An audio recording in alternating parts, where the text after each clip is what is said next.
At number 23, we have the biggest bar brawl of the lot. This is License to Kill's amazing Barrelhead fight. So, the Barrelhead Bar fight, which is loved by nearly all Bond fans, I think. You can feel the punches, but then it's got the comedy elements that are added to it. It's very John Glenn.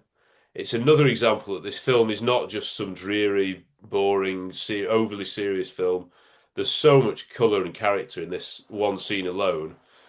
And it's got absolutely everything, this fight, hasn't it? It just adds to my theory that really this is just like a Western. I think it's a bar Yeah, fight, isn't it? In that traditional sense of that yeah. suddenly everyone starts fighting. It's like this, that someone throws a punch, someone misses, someone punches someone else, and then it's suddenly everyone's being hit around the head by a chair. And it's that classic kind of, but again, exactly who you were focusing on. You know that where Benicio del Toro's characters, where Pam is, where Bond is, where Bond is fighting and not someone, at the side, and there are, like you say, there are moments of levity right at the beginning where the waitress tries to get past the guy and she sort of doesn't know how to, and Yeah. and then, and it starts off, but it starts off really tense, and Dalton is just so good at having that kind of smoldering intensity that when he does, smack the guy's face on the table, it's like, oh, it's like, oh no, he's so capable. It's kind of like slightly worrying,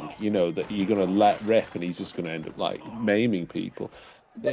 He has that sort of unpredictability about him, which I always really liked. And it's like you never, I don't think you, there's only one or two moments where you get to see that.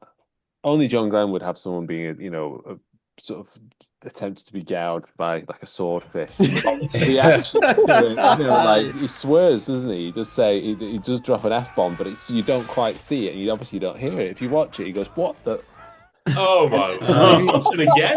you can just Need catch to it. check that. It looked well. It does to me anyway. Maybe it's I'm projecting. How are you going to escape this? How do you have a fight that feels dangerous? Because these are really dangerous characters, that Bond is dealing with. Yeah. You've seen that. That they are capable of all sorts. So to see him have that to match them and be reminded that actually he's capable, but also a great introduction to Pam, who Yeah, is capable and yeah, is not to be messed with.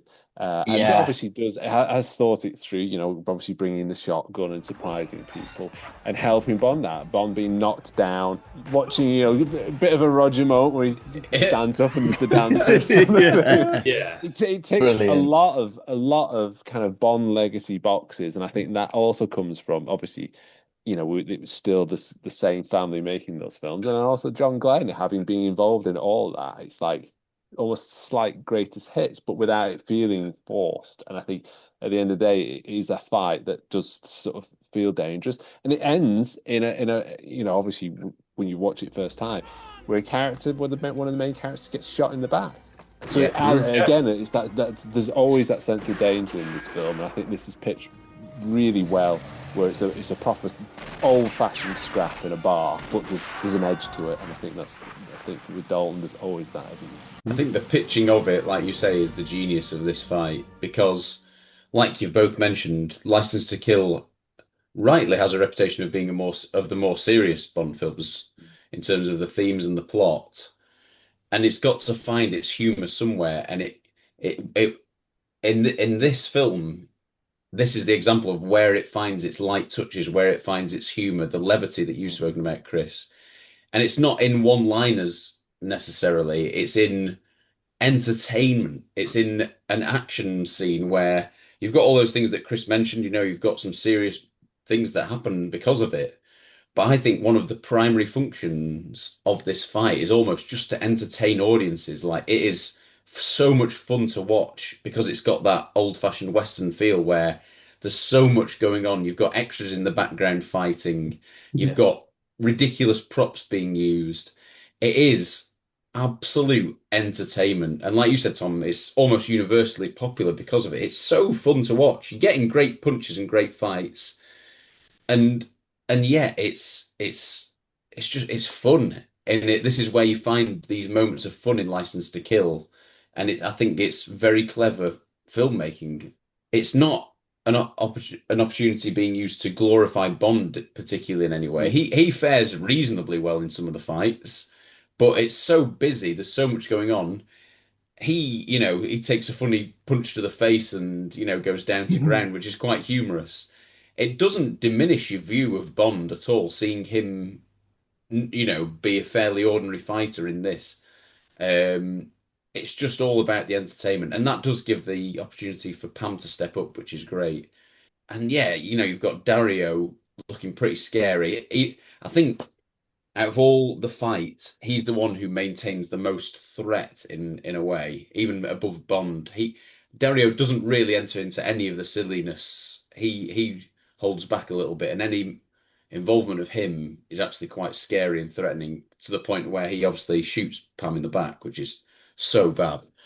It's Bond totally out of his element, which completely fits with the film and the themes of the film. He's gone rogue, so now he's in with some real shady characters in some really shady places. But again, it's another brilliantly put together set, another brilliantly choreographed fight. Clothes are brilliant from Absolute Evidence. There's some unbelievable mullets going on everywhere. The use of his surroundings again is classic Bond, swinging off lights and sort of teaming up with Pam is also, it's bringing Bond forward as well. I just think it's just so great. And of course, there's oodles of story there as well. Benicio del Toro comes across as a really unique villain for the series, utterly unhinged and psychopathic. La Señorita Bouvier. Don't I know you from somewhere? No. Oh, yes, I do. You used to fly charter planes for some friends of mine. I got a job for you. Why don't we go outside and we talk in private? Take your hands off her. She's with me. Nobody's asking you, gringo. He's with me. Keep your hands on the table. He's really enjoying it. He's smiling maniacally as things go wrong around him. It's just so great, and those little comedy touches and little flourishes remind you we're in the world of the movies here, and boy, isn't it fun. We've not seen Bond quite in a bar fight like this, but you feel that this is a real place, that we could just have turned up to this place. Oh, maybe they have fights quite often. Let me get it. The way. Imagine if you did that in a normal pub. Yeah, I know. That's the. He's had enough, Yeah. Now. Okay. Let me get it. No! He's had enough. Run the tap. Okay. We've had Dirty Love, which is a good idea to keep that going whilst, and then